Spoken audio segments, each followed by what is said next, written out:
All right, so let's head to the courts now, and Captain has joined me. All rise, we're in court. Captain, good morning. Good morning, Lily. How are you doing? I'm doing awesome. How are you? Still in the pink month, right? Yes. I love your costume this morning. Thank you. Who are you wearing? Oh, what am I wearing? I'm actually wearing Marta's Closet. Oh, okay. She's located at Westland. She made it for me. Usual. Come again? You're looking so dapper as usual. Thank you, thank you. Today is Monday morning. I know. Yeah, you know, I used to hate Mondays. I'll tell you. Your that. outfit alone tells me that you are really energized and pumped up for the morning. I am hopeful for a beautiful week. Beautiful week. Yeah, we are hopeful and we are Absolutely a fruitful one. Yeah, of course. Yes. And how was the weekend too for you? My weekend was restful. Interesting. I rested a lot this weekend. Yeah. So I enjoyed my weekend. You did enjoy your Usually there are a lot of activities on weekends, but lately I've told myself that Charlie, weekends, dear, that is my resting time, my resting moment. So a lot of activities for weekends. I've shelved them. For some of us, we wish the weekend is now coming because it's been a very busy one. Very Tell me about weekend. it. Very busy weekend because we had to do a lot of family stuff, a lot of rounds and all of that. It's not been easy this weekend. I know, but you know, we are here to serve. We are here to serve Mother Ghana. Yes. What's happening on the corridors of the judiciary this morning? So, not too long ago, there was a big news in our country with respect to the justice delivery system and with respect to the judiciary, because there was a petition, there were some petitions that the president received in consultation with Council of State. A committee was formed headed by Justice Gabriel Scott Pwamang, an Article 146 committee. And the essence of that committee is to investigate into those petitions that have been received, which primarily was seeking the removal of Justice CJ Torkornoo at the time.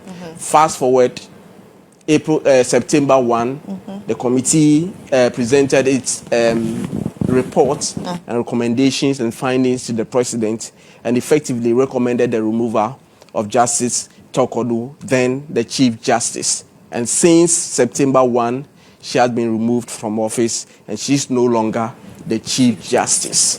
But perhaps even before that, we've seen a lot of action, legal action, lawsuits and all of that. High Court, Supreme Court, even there's one still pending at the ECOWAS Court and all of that. But just last week, there was another action that her lawyers had filed this time around at the High Court. And guess what she is seeking? She's seeking some very interesting reliefs. Can we have the artwork on them? So, as you can see on your screens, these are some of the reliefs that the Lady Chief Justice, per the latest action that she has filed at the High Court, is seeking. He said, look, they have looked at all that has happened within the committee sitting, and they want the proceedings of Justice Gabriel Pwamang quashed. They want it reversed because she thinks that it didn't follow the laid down procedure, the laid down rules, and all of that. And we saw earlier, she had press conferences, detailed some of her concerns and all of that. So fast forward, she's actually saying that, look, the High Court should quash that particular outcome, which led to her removal from office. Let's look at the next one and see which other relief that the Lady Chief Justice was seeking or is seeking by way of this very committee. And you note that when the report was presented to the president, the findings came, the recommendations were made for the removal. The secretary to the president was the one that signed a communique to her in relation to the fact that you have been removed from office. She said that that particular act should also be reversed, communicating to her that no, you have been removed from office. She has issues with that, so she wanted the High Court to quash that particular letter. But who would she rather have that letter signed? The president himself? The president himself. Okay. The law is very expensive, and for the lawyers and law students, they want, as far as she can, let's see how the actions will expand our jurisprudence and all of that. So that's one of the things that the lady, Mrs. Torkornoo, is seeking. But as we speak, she's no longer the Chief Justice. Justice Baffoe-Bonnie is in acting capacity and all of that. So yet again, you note that the warrant from the president to remove her from office also there was another that communicated to her that you are no more a justice of the Superior Court or a justice of the Supreme Court. So one, you off as a Chief Justice. That initially did not affect her role as a judge. And the warrant also stated clearly that once you have been removed as a Chief Justice, your job as a Justice of the Supreme Court also ends. So that particular warrant, Mrs. Torkornoo is saying that, no, I have issues with that. The High Court should quash it. So as per the orders that she's seeking, by way of reliefs that she's seeking, is one of the things that she's also saying that the High Court should do for her. And interestingly, Lily, she said her salaries, you know, ever since she's been sacked and all of that, she's asking for those salaries to be given to her, and her benefits and all of that. So very interesting route to travel to, but by the way that just Mrs. Torkornoo has filed another action at the High Court. And in fact, she's asking that the vetting of Justice Baffoe-Bonnie, who has been nominated for vetting as a Chief Justice, she's saying that, look, the vetting, he should be prohibited from being vetted to become the substantive Chief Justice and all of that. So these are interesting things that will come up and I will follow through and all of that. But in brief, the lady Chief Justice is saying that the manner in which she was kicked out of office, she has issues with it. The committee sitting, the warrant that communicated her removal as a Chief Justice, as a Justice of the Supreme Court, she's asking all of that to be reversed, including stopping the vetting of Chief Justice nominee, Justice Baffoe-Bonnie. Interesting times ahead. So what else are we looking at from the corridors of the So, National Signals Bureau, Kwabena Edubuahin, Madred Donko, Angela Ejeboatin, and of course, Advantage Solutions. So, just before we went to last Friday's sitting, the Attorney General the day before filed a notice of withdrawal in respect of the third accused person, Madred Donko. And on Friday, the decision was, or prayer from the Office of the Attorney General led by Dr. Jesremsai, the Deputy Attorney General, was to the effect that their prayer is to have the third accused discharged from the case. Lawyers of Kwabena Edubuahin, Angela Ejeboatin and Advantage Solutions had issues with the man. I note that they made the point that these are minor, the case before the court and the manner in which the charge sheet had been drafted and then the brief fact came, you do not need to go and amend the whole charge sheet. It's something that you can just correct with the pen, you sign against it, and it's done in court. I've seen a number of times that, okay, there's an error somewhere, we need to cancel it, then you draw the court attention to it. Then once you cancel, you sign against it. So the Deputy Attorney General makes the point that if you look at nothing much is changing, but it's only the portion of Madred Donko that they want to cancel with a pen. Samuel Atacha had an issue with this after fought, but he raised an objection. The court also listened to all of them. Justice John Nyantenyedu was of the view that that is insignificant to that particular what was supposed to happen in court, and consequently that objection was overruled. And then Madred Donko was discharged. So as you speak, if in respect of that particular case where initially the four accused persons are facing 11 counts, as we speak, Madred Donko has 2 counts. So those 2 counts have been taken off. So now it's with 9. The 9, Kwabena Edubuahin, the wife Angela Ejeboatin, and of course Advantage Solutions will be the one to be responding to those charges in relation to the 49.1 million Ghana cedi National Signals Bureau, which was supposed to have been used to purchase some cyber security defense and all of that. And it didn't end there. The second prosecution witness in the person of Edith Ruby Edumwa, who had worked with Kwabena Edubuahin for so many years, was or is currently in the witness box. And one characteristic of this very case is that it has been fixed for only Fridays. So Fridays, when that case come out from 9 o'clock to 4 p.m., the whole day has been dedicated to this case. And the reason the court did that was that the court said it's looking at the schedule of the lawyers and all of that. It doesn't want to come today, come tomorrow, and come on Wednesday or 3 times in the week. So let's rather come on Friday, and then we'll have this thing done and all of that. So, but before then, there was some fierce exchanges between Deputy Attorney General and Samuel Atacha. And when Samuel Atacha made a prayer, Dr. Justice Sire also responded. And instead of responding on the point of law, he seeks to re-argue and to reply that one which the deputy attorney, even the court indicated that, look, that is not how it is going to be done, because they were in chambers, had a plan on how to go about the response and how to go about. And then when they came, it appears that Samuel Atacha wanted to do otherwise, based upon what they have agreed on. But after front and back, the court had to make a decision on all of that. We've been speaking to Samuel Atacha moments after the case ended. The case was adjourned. Let's hear from him.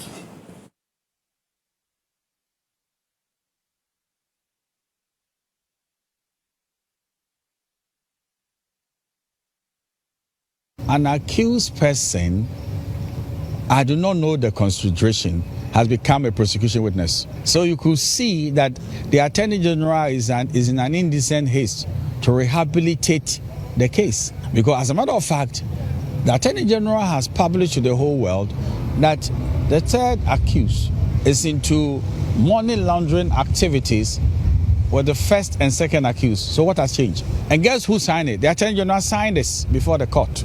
And the charge sheet says so. So right now, what has changed for the Attorney General to have, if you like, a huge somersault and say that right now, the one that have accused us being involved in money laundering should come and testify against the people he was charged with. So, Samuel Atacha there and giving us some perspective after the case was adjourned. So that's one of the things that the second prosecution witness, Edith Ruby Edumwa, is currently in the witness box giving testimony. The first witness has been discharged. We do not know. What we know officially is that the prosecution is calling 3 witnesses. Okay. One is done, the second is in, and then the third will come. But with the discharge of the third accused person, which we have heard that she is going to be used as a second prosecution witness, we are waiting to see if the state will file a supplementary witness statement in relation to that. And then the National Service Authority case? What were you expecting on Friday? I was expecting the appearance. Yes. I was expecting the case to officially commence. Absolutely. So we know how far it's going to travel. Yes. So the whole of the week, last week, we were anticipating that case to come up. And rightly so, the cases or the charge sheet were put before 2 respective courts. Let me start with CJ Torkornoo. His case was put before Justice Kizita Akwashi, Criminal Court 5. And when the case was called, the Director of Public Prosecution indicated that they got the hearing notice to appear in court quite late. And so it is the reason the accused person is not in court. The accused person, who was represented by a lawyer that day, the lawyer was not properly clothed, made a prayer that, look, he was informed an hour before the time for the court hearing. So where he was at the time was practically impossible for him to even be properly robed at the time. So their prayer was that some time be given. What the DPP prayed, Mrs. Yvonne Atakra Obobisa That's the prayed, Director of Public Prosecution. absolutely, was to the effect that he should be made to report to NIB today. And the court has made that order. Initially, we have been told that he's supposed to report to NIB in Kumasi on certain Mondays. Now, he's supposed to do that in Accra. Then he will be informed as to when he's supposed to make an appearance in court. So today, when he appears, we'll know whether tomorrow, the next day, or when exactly CJ Torkornoo, who is facing 14 counts, which is comprised into 7 charges, will be in court to respond to that ghost name scandal that we are told that over 60,000 ghost names were made up, put together, and allegedly used to claim some funds, which the state lost in respect of this whole thing. So his case, that is what happened. Then Gifty Owari Mensah, she also appeared. Her case was put before the Criminal Court 4. But she Justice, was not present. She wasn't present. Okay. She wasn't present. Justice Audrey Kokuvite's court. And when the case was called, her lawyer, Gary Nimakun, indicated to the court that he was giving some medical excuse duty when he came to the court, suggesting that his client is unwell and will need 2 days. She has been given 2 days off. Excuse duty. Okay. So that's what they are putting before the court. At this particular point in time, the court, upon trying to get clarity on how the lawyer got the excuse duty and all of that, was unhappy, and court was of the view that I think that some delay is being orchestrated. So the court was the video. I probably ask the police to investigate this whole excuse duty and all of that, because the court really thinks that the court is not clear in its mind, but consequently they have to agree for the 2 days, and that case has been adjourned to Wednesday, 22nd of October, and that day we expect Gifty Oware-Mensah to appear before the court to respond to her version of the charging, the count.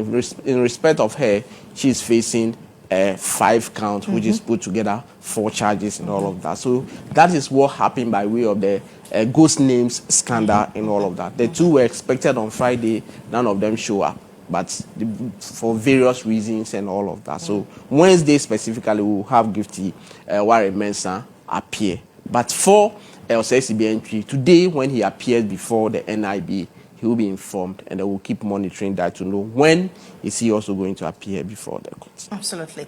I know that today the former SkyTrain man, Professor Christopher Mayor, I don't know why I keep calling him. Yes. Yeah, I mean, he's noted for SkyTrain in the last couple of months. Yes, so yes, it's a name. That's the best description. When you mention his name now, yes, SkyTrain it's synonymous with but SkyTrain. I remember this man way back in secondary school, been hearing his name, Professor Christopher Mayor, and all of that. Yes. Yes, so he's before the court. Last Monday, he appeared before the court, and remember that we told you that he said, look, he has some issues with his lawyers, and they are working things out to ensure that they resolve that misunderstanding and all of that, after the lawyers officially wrote to the court to withdraw their services. Now, the second accused person, the first accused person, Professor Christopher Mayor, is the second accused person. But the first accused person, Solomon Asamoah, who is the former chief executive, and his lawyers, led by Mrs. Victoria Bath, they have filed a motion. They want a stay of proceedings.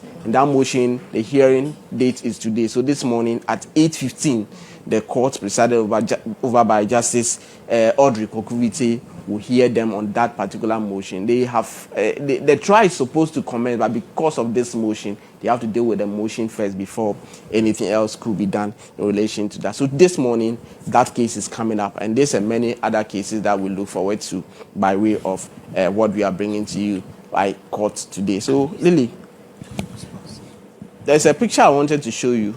Director, let's have the picture of the... So this morning on court today, we are wishing Her Honor, Mrs. Sedina Awu-Kwadam, the circuit court judge. Oh, okay, okay. Saturday was her birthday. Okay. So this morning, we are saying that, my lady, enjoy your happy day. Birthday. Yes. She's one of them. In fact, for those who have had the opportunity to visit her court, and I'm privileged to have visited her court, Circuit Court 7 in Accra. And she has been nominated for elevation to the Supreme Court. And quite very soon, the judges will be going to the High Court. Her name is one of them. Her name is part of it. And to the High Court, not the Supreme Court? No, to the High Court. Okay. To the High Court. So from the wondering, I mean, from the Circuit you go to the High Court. To the High Court. But she's been at the Lekma District Court. From there, went to Adenta. Then she's back in Accra and all of that.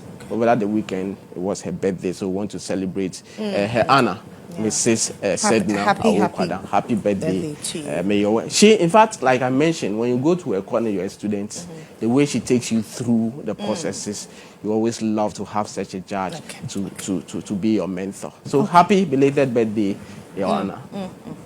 All right, thank you very much. That should do for